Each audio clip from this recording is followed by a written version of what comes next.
Hey everybody, what's up and welcome back to today's video guys. And today guys, I'm going to go ahead and be showing you how to import WAV files in GarageBand.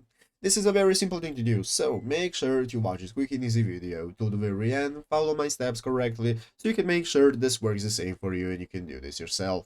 But yeah guys, let's get straight into it. So the first thing you want to do is go ahead and open up the official GarageBand application on your mobile phone if you've not already. If you do not have the application, just go to the App Store and download it, and after opening it up, you'll be greeted by this main page right here, which is the home page where you can find all the instruments you can play, you can open up the audio recorder, and so on.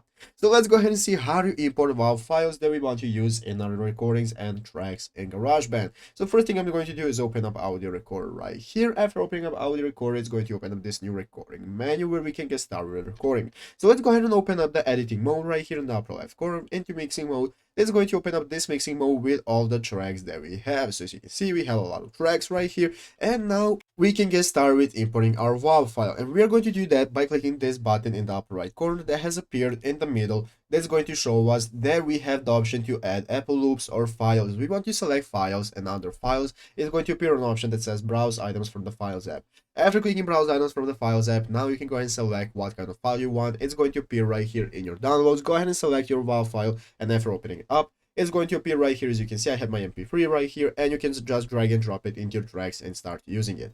But yeah guys, basically that is how to do it. So I hope this video was helpful. If it was, make sure to leave a like, subscribe to the channel. So guys, thanks for watching, take care, and bye.